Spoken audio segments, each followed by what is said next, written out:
Hey, what's up, everybody? It is Josh Thomas here with another Fanshare Sports First Look course preview. This week, we are heading down to Mexico for the WGC Mexico Championship. We get a elite field of players and a pretty widespread group of players. I love kind of how they set this tournament up with the field. We'll talk about that in a second, but we're looking forward to another great week. It was a fantastic week last week with the Genesis.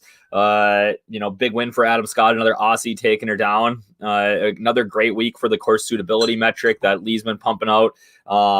And it's going to be an interesting week this week. It's a no cut event, right? And those are definitely a little bit tricky in terms of how we build our lineup construction. So if you're not a Fanshare Pro VIP, you are definitely missing out on tons of new features that we have here at Fanshare Sports. Not only that course suitability metric, but we have the Unreal improved lineup generator that is so fast.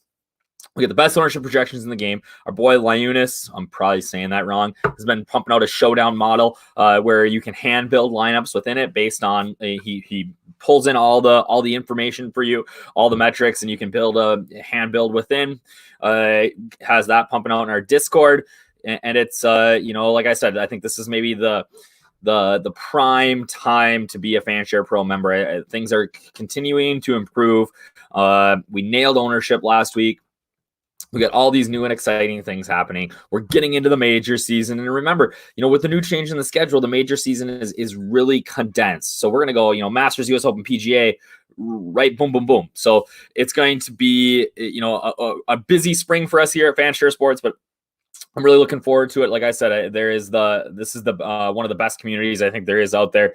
Guys have been crushing lately. The new showdown stuff is awesome. You get access to, if you're a Fanshare Pro VIP, you get access to my lineup construction article that comes out on Wednesdays.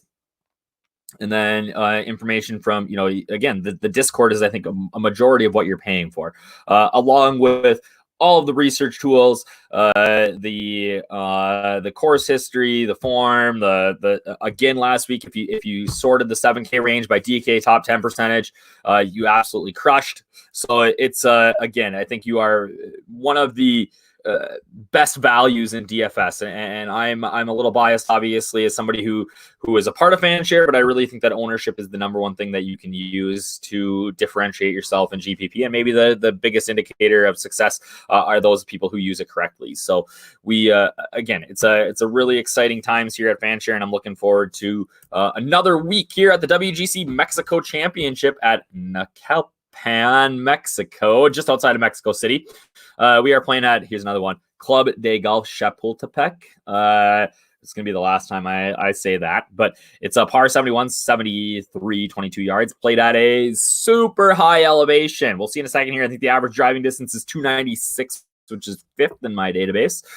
So these guys that are, Dustin Johnson, I mean, he's going to pound at 350. It's going to be nothing for short guys to hit it over 300 yards here. All right.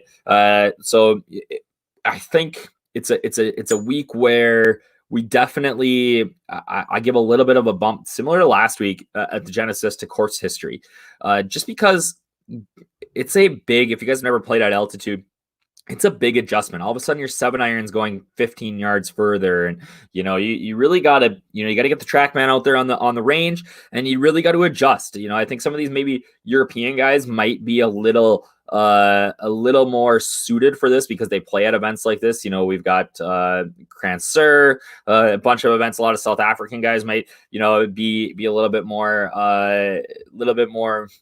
used to playing at elevation, having to adjust and things like that. So that's maybe, why Louis had some success here in the past.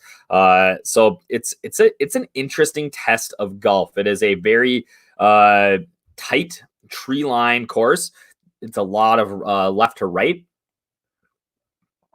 off the tee, but there are areas where if you hit it high enough in the air, you can absolutely get over these trees. So, a guy like Dustin Johnson, who, he can take off some of these corners and know that he's going to land in the right area. You don't want to, typically here at this course, long and in the rough is a tough go. But it's an absolutely gettable course. And we'll talk about it here in a second. There's a couple of ways to get around this course, whether it's bombing it or just hitting fairways and greens. We do have Kikuyu again this week. I think they mentioned it 1,000 times on the broadcast last week. Probably more than Max Homa, who was making a charge and we didn't even see him. So we talked about the Kikuyu grass and the fairways in the rough. I love Kikuyu. I think it's a great fairway grass, and it's a very difficult rough to hit out of. I think the word they used 1,000 times was sticky on the coverage last week. So it's a grass that you can, if you're in the fairway, it's going to be cut tight and you can get a ton of spin on it. We've seen that here before. JT's hole out on Sunday, I think it was last year, where he sucked it all the way back and into the hole. These greens are average size. They're POA. They're very bumpy. The guys have complained about these in the past, but it's a course that you can really, if you're in the fairway and in position, you can really fire at these pins and stop it on a dime. You can almost get too much spin on it, to be honest. So it's and then that rough, like I said, right? You don't want to be long and in the rough. You want to hit these fairways, anything long in the rough, you're going to put yourself in a tough position to attack some of these pins. So, again, like we've seen before, we've seen DJ do well here. Obviously, he's got the course record. Justin Thomas, another bomber. But, guys like Phil, who's not necessarily super accurate off the tee, has done well here as well. Rory's, bomber, done well. Tommy Fleetwood, not super long off the tee, but he's a guy that's going to find a ton of fairways and greens. Paul Casey, same sort of story. Somewhat long, accurate off tee. He was third here last year. We see some pretty low scores here. Phil, 16, DJ 14. DJ really ramped it up, shot 21, which is 5 strokes better. So we're looking at that 14, 15, 16 sort of range. It's going to be pretty rare, even though this is a par 71, to get somebody with that 4 rounds under 70 bonus that we get on DK. Those 5 points are going to be pretty rare. I think DJ and maybe Casey were the only 2 guys that got it last year. There are some blowups here. We talk about the greens, right? These POA greens. I'm going to bump up here to, we'll come back to this. Yeah, so I'm going to bump up to here. Greens and regs, 65%. Putts per round, 27, pretty average. What we're going to find, though, is that guys don't necessarily need to make a ton of holes, of a ton of long putts, and you're not going to with this POA. It's very difficult to make a long putt. We talk about POA on the West Coast, now it's bumpy and things like that. It seems like we're just dealing with that sort of stuff here all the time. I don't know if that's because of the elevation or because it's a World Golf Championship and we're not playing until like 10, 11 in the morning. And these guys, the sun's been out for a little while at that point. So if it's sunny, not cloudy, we're going to see some guys get really frustrated on the greens. I believe that Phil won last year only making, or 2 years ago, only making like 340 feet of putts for the entire week, which is kind of crazy when you think about it. That's not a ton of putts. JT, similar story, second place 2 years ago, just didn't make any footage of putts at all. So, we're not talking, it's not going to be you do need to gain strokes putting here. I think it's obviously very rare. I was just seeing something on Twitter today. There's been 3 winners over the last 4 years that have lost strokes putting, but typically winners need to do that, but it's not going to be something that, I'm going to give a huge bump to, just because, like I said, it's get it close, tap it in, 2-putt pretty much everything, and you're fine. So we look at some of the scoring here. Last year played at minus 0.139. 73.45. It plays around 6,800 when you really factor in some of the elevation changes. We got 7 and 8 playing as 2 of the top 50 difficult holes on tour last year. A 525-yard par 4 and a 235-yard par 3. Right. Again, we're talking about elevation changes. So it's not just okay. 235. I'm pulling a hybrid. I'm pulling a 5-iron. You really got to adjust for that thin air, and guys have a hard time with that. So we've got, but we start off easy again. I love a drivable par 3 that's actually drivable with 3-wood by most of these guys. I think you might even see DJ hit like an iron here. Tons and tons and tons of birdies. So last year, 110 birdies versus 132 pars. That's pretty rare to see something like that. But then we see something again like that on the par 5 11th. 622 yards, but a vast majority of guys are birdieing. And we're not seeing a ton of eagles here, right? A decent amount of eagles, but a lot of birdies. We're also not going to see a lot of double bogeys, more so on the front than the back.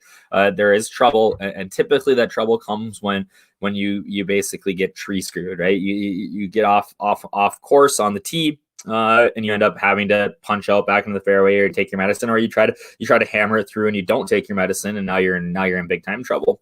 We look at, it's played pretty similarly over the last 3 years.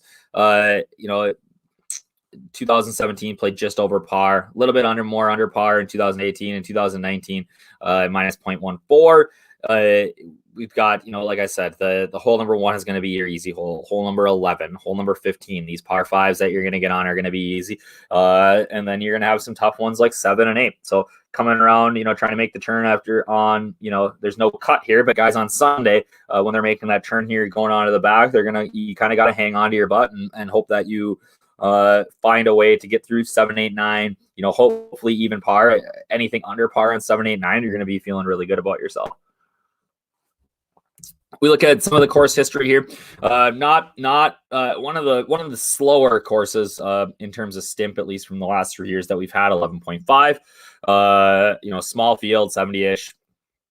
Length is it appears long, right? But we know that playing with the elevation, it's not. Again, we see that driving distance is all the way jacked up to almost 300 yards because everybody can pound it out here.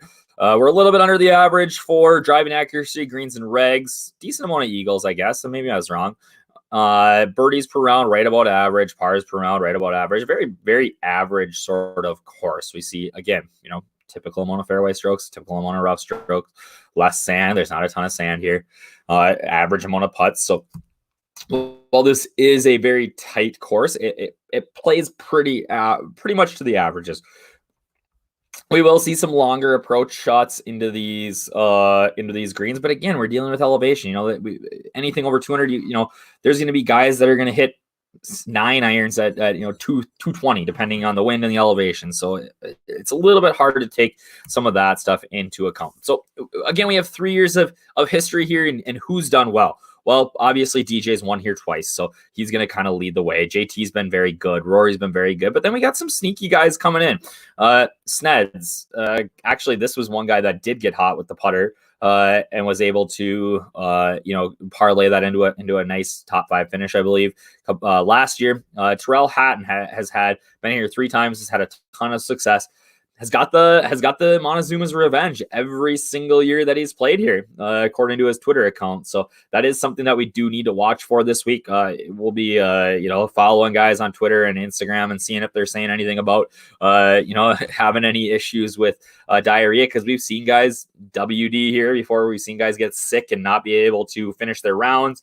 So it's definitely something that we need to follow this week, and we'll have information for you guys in Discord if we find anything, and it'll be out there on Twitter, I'm sure, as well. So Fleetwood, a guy I love this week. I think that he's got a ton of upside, really finding his game. But what did Tommy Fleetwood, Terrell Hatton, Paul Casey all have in common, right? It's that they all tee to green are excellent. So they're going to, find fairways, find greens. And then if they get hot with the putter, they're in good shape.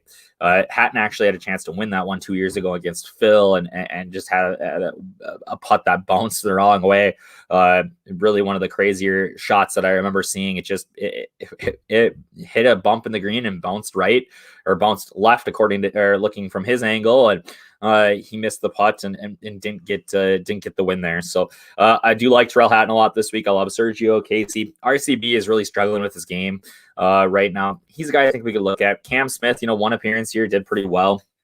I think John Ram is going to come under the radar a little here. He, wasn't great on the weekend last week and was under-owned to begin with, under 15%. So I think that he's a guy that we can jump on, who's had some decent success at this course. He's long. If he cleans up some things, I think he can do well. I think Xander Schauffele is a guy who's going to really fly under the radar here. Anytime that we have a big time event like the Genesis and you don't really play well, you're going to go into the next week a little bit under the radar. I'm excited to see some of these, some of the salaries as they come out here and find out where are these holes in the salary schedule to say, okay, this is where the low owned guys are going to be, and what can my lineup construction look like? And that's, again, stuff that I talk about in my weekly lineup breakdown. We can talk, if you're not a Fanshare Pro member, use that code Josh. You can get 20% off and join us and read that and hit me up with any questions. So WGC history. A lot of these guys here have only one event, but then we got guys like Rory and DJ, even like a Frankie Molinari, who's playing terrible golf right now, that, have really done well at WGCs in the past. JT, Kevin Kisner, really successful at WGCs, and he's going to, I can't imagine that Kiz is going to be over 7K this week in this field. So definitely a guy that I'm interested in, a guy who tends to play well at these, sort of big time events. But right at the top here is a guy that I'm going to be heavily invested in this week is Victor Perez. Obviously crushed at the HSBC last year. The way he's playing, I really think the Frenchman is going to be playing in the Ryder Cup at Whistling Straits this fall. So he's absolutely a stud. Definitely a guy that I'm going to want in my lineups. If you look at over on the European Tour, he's been absolutely tearing it up every single week. So somebody I'm definitely interested in. Schwab, done well. The issue that I have with Schwab is that off the tee, he really struggles to find fairways, and I think that's a recipe for disaster here, especially if you've never played here before. Christiaan Mizzou, another European guy that's been playing some excellent golf. Winner last year on tour. I think he won twice. So definitely a guy to keep on your radar. I think he's a sleeper this week that, depending on the price, that guys will maybe stay away from. Again, only one WGC event, but definitely like him here. Sung Jae took a week off and missed a cut. So now he gets a no cut event. I think he's going to be in great shape here. I think this course really fits his game. He sees courses, I think, very well. So definitely a guy I'm going to be on it. And then Bobby Mcintyre, another European guy that did well once in his one appearance, but has been playing some decent golf. I think he gets a lot of DFS buzz every week. People love Bobby Mack, so maybe I'll stay away from there. I'm sure Perez is going to get a ton of buzz within the industry this week. You don't just dominate the European Tour and then come over and everybody thinks that they've got the secret play. But a guy that I'm going to at least be 2 to 3 times the field on. So my winner this week, we're going to stay according to form here. I really think that Rory and JT are going to be your guys this week. Rory obviously had a tough Sunday, but was right in the mix. JT really couldn't figure it out all week and ended up missing the cut. But, looking at, course history, what guys have done and what sort of winners we've produced here, I think that Rory and JT really fit the bill. DJ is going to get a ton of love this week. If anybody watched the round last week, his Sunday round, he pulled every single wedge. And that is, I think, a recipe for disaster here because his short game is not that good. He can't putt anymore. I mean, he used to be world's best putter, but not world's best, but a top putter in the league or in the PGA. But now he's lost strokes, I think, in almost 50% of his last 40 or so rounds. And if he's pulling wedges, he's going to be in trouble. So right now, I would imagine that he's going to be very chalky when, 2-time winner here. I would imagine he gets underpriced a little compared to like a Rory, JT, things like that. And maybe DK prices him up, but I think he's going to be your chalk donkey this week. And then those two guys I just talked about, Bazoon and Victor Perez are maybe not sleepers, but guys that I'm going to be heavily invested in that aren't your typical every single day PGA Tour players. So that's what I got for you guys. Hit me up as we find out more this week. We'll keep you guys in the loop. If you are a Fanshare Pro member, you can give me a follow at DFS Up North. Follow the Fanshare Sports account, DK Golf Bargains. And remember to use that promo code Josh for 20% off any subscription. Looking forward to another big week, and I will see you guys in the Discord.